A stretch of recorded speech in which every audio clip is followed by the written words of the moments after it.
use of force by the police during recent protests. In a display of solidarity and compassion, they gathered in Nairobi today to donate blood for their peers who are currently hospitalized at the Kenyatta National Hospital and to mourn those who have tragically lost their lives. Our reporter Ben Kirera tells us more. Kwa takriban saa moja, idadi kubwa ya vijana wa Gen Z walikusanyika katika hospitali ya kitaifa ya Kenyatta.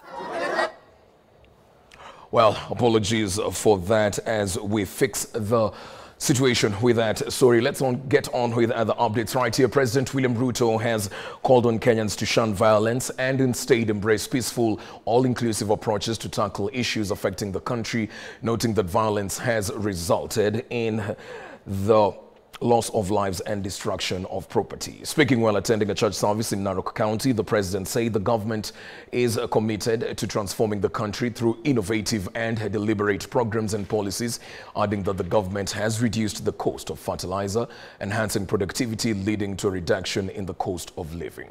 Additionally, he said inflation has dropped from 9.8% in 2022 to 4.6% this month, and that government's interventions have strengthened the Kenyan shilling against the dollar, which is currently trading at 128, down from a high of 162. Because of God's grace, this country, I am sure this nation is going to change. Because we are taking the right steps, we are moving in the right direction, we have taken the right trajectory, and we are going to make sure that this nation becomes a great nation called Kenya. Ile mina wauliza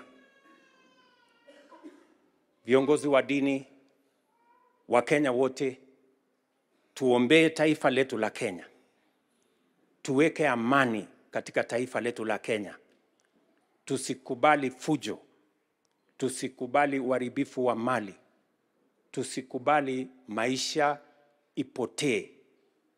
Sisi wote ni ndugu moja, watu wa taifa moja la Kenya. Zile changamoto ziko katika taifa letu, kwa pamoja, kwa kuungana, kwa kushirikiana, tutazitatua na Kenya itasonga mbele. Nchi yetu hii ya Kenya itabadilika. I promise you. Na msikuwe na wasiwasi. Haya mambo mnaona haya ni safari ya kubadilisha Kenya. Kwa sababu Kenya hii imekwamishwa siku nyingi kwa sababu ya sisi kukosa kuamua yale mambo ambayo yatakayobadilisha Kenya yetu. Deputy President Rigathi Gachagua will now run a parallel framework to engage the young people following a series of demonstrations against punitive taxes and government policies. At the same time, the second in command has told members of parliament who voted yes for the contentious Finance Bill 2024 to carry their own cross and apologize to their constituents. As Joel Chachana reports, the move by Gachagua could read as a political contest to make inroads in the new electorate. The day after President William Ruto invited the Kenyan youth for dialogue through the National Steering Committee, Deputy President Rigathi Gachagua has also formed a parallel framework to engage the youth in what is visibly a political contest to make inroads to the new electorate, proving to speak in one voice. Even outside the framework the president has created, as a person, I'll also try to engage these young people to know what are they saying. What is it? What is it that they know that we don't?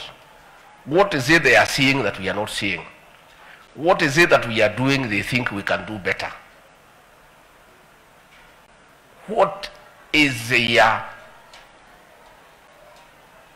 view of how to make our country better?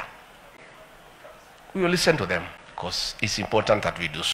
Gachagua now warns that ignoring the youth is more detrimental to the country, and it's time they steer the nation forward. Watoto ya leo sio wale wa wakati wetu askofu. Siku ile tulikuwa tunawakemea na kumwambia fanya hii namna hii, hiyo wakati imepita. Hao watoto ni ya kusikizwa na kuongeleshwa. Tena hii internet imefungua hao mafikira, wanaelewa mambo hata kuliko sisi. So we must listen to these young people. Na sio tafadhali, these children cannot be ignored by anybody. They are part of our life and our nation. When they have issues, we cannot ignore them. We must listen to them. In any case, they are the present and the future of this country. Hii Kenya ni yao. Si ndio kesho yetu? So if we don't listen to them, tutasikiza nani? Askari walishuta hawa mpaka wao wenyewe wakaniambia, mheshimiwa tutoroke. We cannot kill these boys. They are our sons and daughters, and they are not armed. Bendera na simu. Kijana ameshika simu ako live. Ako live. So hawa vijana wametufundisha kitu ya maana sana, kwamba lazima pia kama ni demonstration has to be very peaceful. So mheshimiwa naibu wa rais, sisi tunasema tumeshukuru mulisikiza ground na mumetupa hiyo bill, na tutashukuru tukiendelea kukata ile matumizi yetu kama maofisi. The second in command has also announced seizing defending members of parliament who voted in support of the contentious money bill, telling them to carry their own cross and face their constituents. Tukikula, tukishiba, tusitapikie wananchi ambaye hawajakula chochote. Hiyo tu. Don't display arrogance and opulence to people who are struggling. Address the people with humility and respect. These are your employers. And let our members of parliament not fear the people who elected them. Kujeni muongee na ile watu walichagua nyinyi, si ndio? Mkuje kama mumetereza, muombe msamaha kulingana na vile samo nimeendelea, si mtasemewa. So mimi nimekanywa na hao vijana. Wamenikemea the whole night. Na nimewachana na hiyo maneno. Mimi taongea mambo ya rais na yangu saa hii. Wabunge mkuje muongee na hao watu. Si ndio walichagua nyinyi? Mtaelewana. Speaking during a church service at the Deliverance International Church in Kaplong, Bomet County, leaders present urged the president and his deputy to speak in one voice. Lazima rais na deputy president tukue kitu moja. Na ndio tutaweza kuface hii kikosi ya Gen Z. Ndio tuweze kuongea na wao, tuwalete katika mazungumzo, tuweze kusonga mbele pamoja na wao. Muendelee kushikana na rais wetu. Mufanyie sisi kazi. Na tunakujua wewe ni mtu mzuri. Tunakujua pia your efforts to ensure that our country moves in a very peaceful and cohesive manner is on another level. Sisi tunaendelea kukuomba, endelea kusaidia rais, endelea kushikilia rais, hata kama kuna maneno kidogo kidogo, hiyo ni kawaida ya kila nyumba. The president cannot succeed alone. He needs the support of the deputy president. He needs the support of the MCAs. So tushuke chini na tushikane mikono sisi wote, bearing in mind that we are leaders of this Republic of Kenya. Joel Chacha, K24 TV, Nairobi.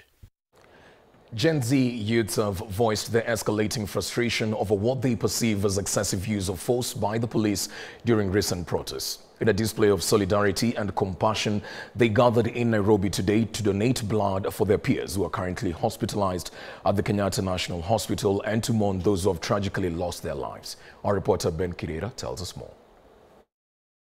For about an hour, a significant number of Gen Z youth congregated at Kenyatta National Hospital.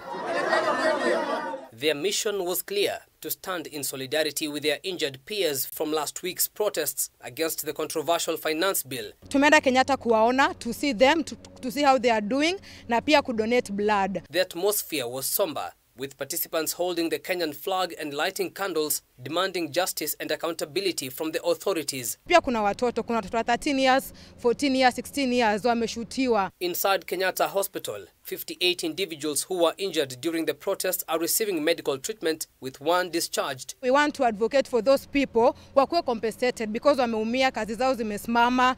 They are the breadwinners in their family. They can't do anything because sahi hawana sahi job. The youth have been vocal in their condemnation of the government's handling of the protest. They accuse the police of using disproportionate force, including tear gas, water cannons, rubber and live bullets to disperse crowds. Despite President William Ruto's decision to not sign the Finance Bill 2024 into law, the Gen Z activists have vowed to continue their protests. Tuesday is a day of demonstrations, and we're going to show up in towns, and it's going to be a holiday, a public holiday. Tuesday and Thursday. As they continue to mobilize, their actions are drawing national and international attention, highlighting a broader generational struggle for justice and reform. Ben Kerera, K24, Nairobi. Now, at least 11 people have perished on the spot, with 6 others receiving treatment following a grisly road accident that involved a Toyota Matatu at Ratili area along the Narok-Bomet Road. The Matatu is alleged to have lost control following a car tire burst that saw the vehicle roll several times. The horrific accident is said to have occurred along the Narok-Bomet Road at Ratili area, involving motor vehicle Toyota Hiace Matatu, registration number KDP 951K. The motor vehicle belonging to Narok Safari Sacco, which was being driven from Narok towards Bomet, had a rear right tire burst, thus seeing the driver, now deceased, losing control of his vehicle and rolling severally. Kwa na watu zaidi ya 14, gari la abiria 14.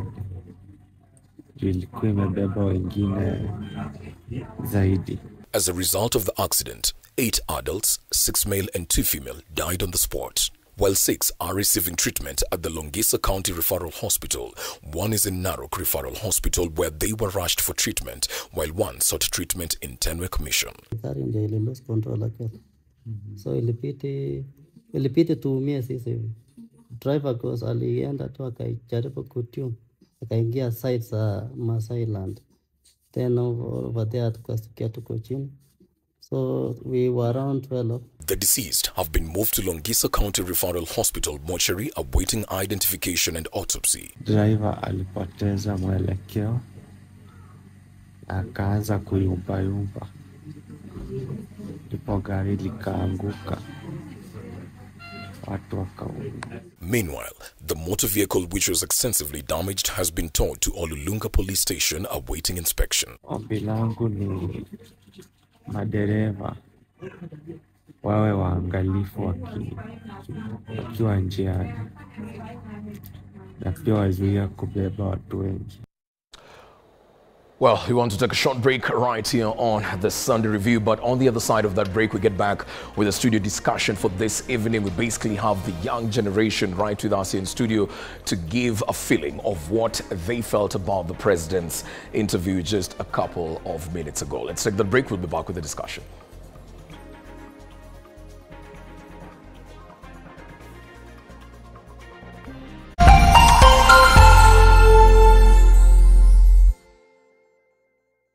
Cheza kama wewe na cheza sita. Ushinde hadi mara 1500 ya beti yako teke.